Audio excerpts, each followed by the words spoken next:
Assalamualaikum warahmatullahi wabarakatuh. Selamat siang, salam sejahtera bagi kita semua. Saya Perdana Aditya Rahman, saya dari angkatan 1. Saya akan membawakan kegiatan aktualisasi saya yang berjudul Modul Pembelajaran Pendidikan Dokter Spesialis Ilmu Penyakit Dalam di Fakultas Kedokteran Universitas Brawijaya. Saya mengambil modul reumatologi sebagai modelnya. Saya Perdana Aditya Rahman, saya saat ini bekerja di Divisi Reumatologi, Departemen Ilmu Penyakit Dalam Fakultas Kedokteran Universitas Brawijaya, Rumah Sakit Umum Dr. Saiful Anwar. Sebagai pendahuluan, ini saya perlu menjelaskan bahwa pendidikan dokter itu sangat jelas sangat bertahap. Jadi diawali dengan pendidikan sarjana, mereka mendapatkan gelar sarjana kedokteran selama 7-8 semester. Lalu sebagian besar akan melanjutkan pendidikan profesi untuk menjadi dokter atau mungkin lebih dikenal oleh masyarakat sebagai koas ya.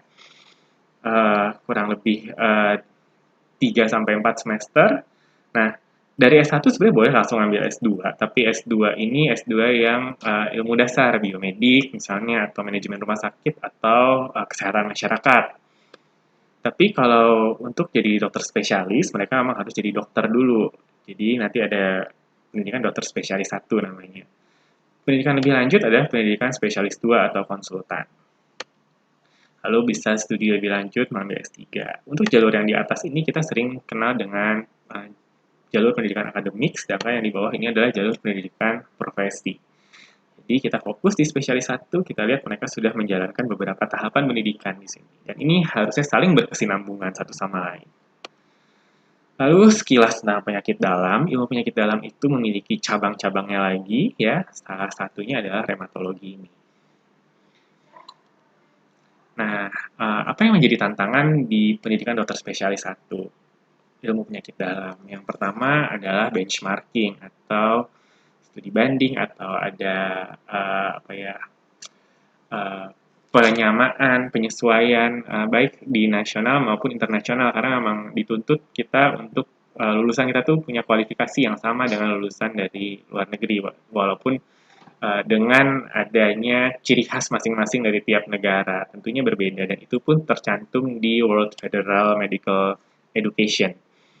Jadi memang diperbolehkan ada kearifan lokal yang tetap dipertahankan.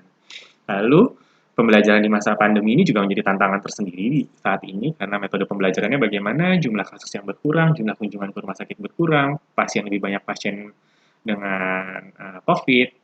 Lalu bagaimana ketercapaian kompetensi tadi? Karena pasiennya berkurang, kunjungannya berkurang. Nah, lalu metode evaluasinya, bagaimana kita tetap bisa mengevaluasi kompetensi tercapai di masa pandemi. Lalu yang ketiga juga adanya evidence-based practice yang masih langka untuk populasi di Indonesia. Jadi praktik kedokteran sekarang itu menggunakan evidence-based, artinya harus ada bukti ilmiahnya. Bukti ilmiah ini tadi paling baik adalah suatu meta-analisis yang menggabungkan beberapa penelitian atau uji klinik. Uji klinik itu di Indonesia juga masih sangat langka.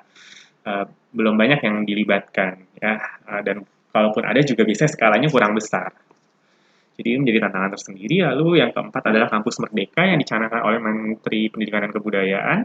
Walaupun di situ dikecualikan untuk pendidikan di bidang kedokteran dan kesehatan, tapi sebenarnya ini bisa menjadi peluang. Mari kita coba gali nantinya.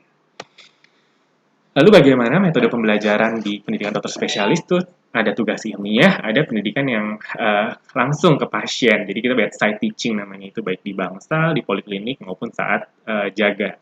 Tugas ilmiah saya rasa sama hampir di semua pendidikan, ada misalnya jurnal, membuat makalah, membuat laporan, dan penelitian.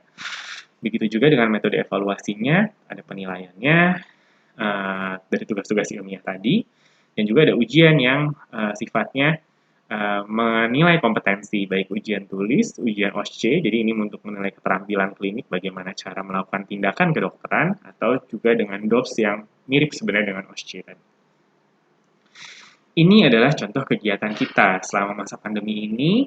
Setelah jaga, kita ada laporan. Laporannya ini juga kita laksanakan secara daring. In diabetic setting, please, Dr.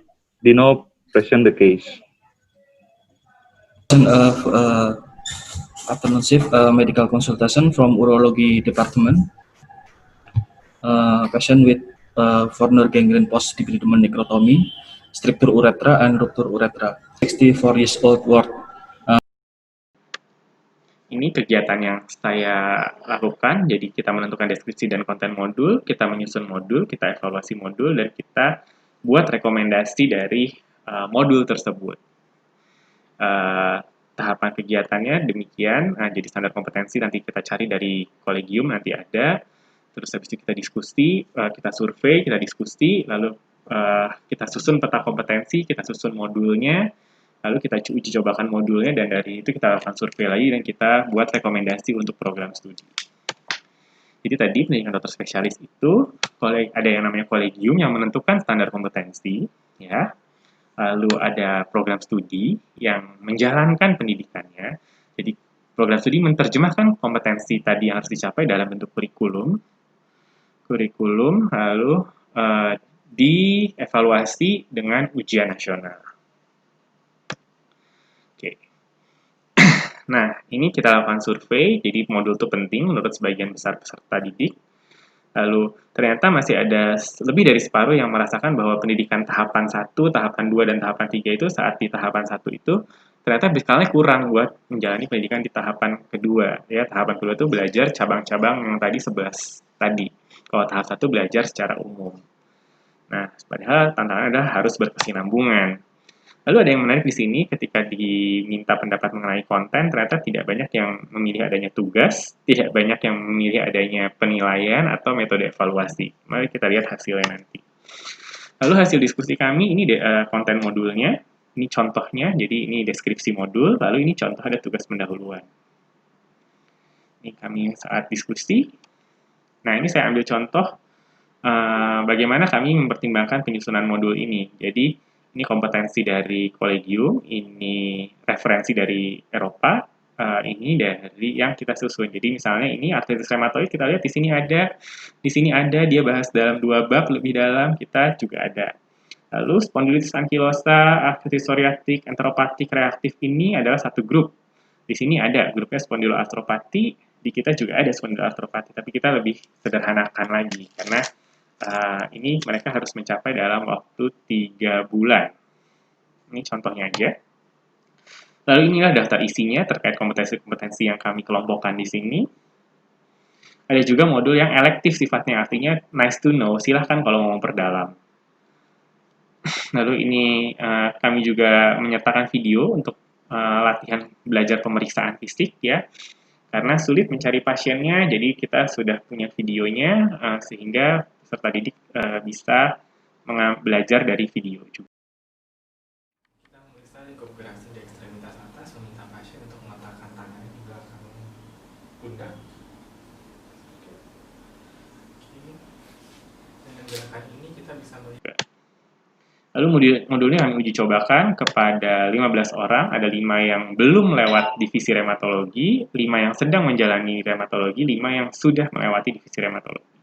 Bagaimana hasilnya? Kita lihat, ini yang tadi saya jadi highlight-nya adalah tugas pendahuluan, buku log, dan metode evaluasi, yang sebenarnya menurut teman-teman peserta didik ini belum terlalu dibutuhkan. Tapi ternyata hasil surveinya menyatakan bahwa ada deskripsi modul yang baik, menjelaskan sejauh mana harus mencapai kompetensi, lalu metode evaluasi ternyata penting menurut mereka untuk diketahui, dan ini tadi modul-modul tugas-tugas pendahuluan sebagian besar merasa itu akan sangat bermanfaat buat mereka. Ini untuk yang belum. Sedangkan dari 10 yang sedang dan yang sudah merasakan bahwa hanya ada 1 yang menjawab tidak, sebagian besar merasa ini penting dan itu akan membantu mereka. Lalu apa kata mereka? Ini beberapa testimonial, jadi modulnya memberikan poin-poin yang penting, sebagian besar komentarnya itu. Lalu adanya tugas itu menjadi trigger atau pencetus untuk membaca, ya memang kadang-kadang membaca itu harus ada tugasnya atau dipaksa gitu. Demikian juga ini, tapi tugas-tugas tadi memberikan poin-poin penting, tolak ukur apa saja yang harus diketahui oleh peserta didik. Dan metode penilaian juga dirasa penting. Lalu ini juga menyatakan bahwa modul sebaiknya memang dikerjakan sebelumnya, sehingga saat menjalankan rotasi dia sudah paham apa saja yang harus diketahui dan tinggal memoles dan mengaplikasikannya kepada pasien. Jadi tadi laporan tadi kita susun, kita berikan ke program studi dan menjadi rekomendasi antara lain untuk menyusun modul secara keseluruhan, bukan hanya reumatologi. Lalu juga kita membuat lokakarya untuk itu, dan juga lokakarya bagaimana menghitung kredit atau SKS pada pendidikan dokter spesialis. Terima kasih, demikian ada beberapa pesan bahwa sesuatu yang menyakitkan itu kadang-kadang mungkin atau tidak menyenangkan, tadi seperti tugas ternyata banyak pembelajarannya. Jadi kita tidak boleh terlalu anti dengan sesuatu yang kurang menyenangkan, dan ternyata itu juga bisa membantu kita. Demikian yang ingin saya sampaikan. Terima kasih. Selamat siang. Wassalamualaikum warahmatullahi wabarakatuh.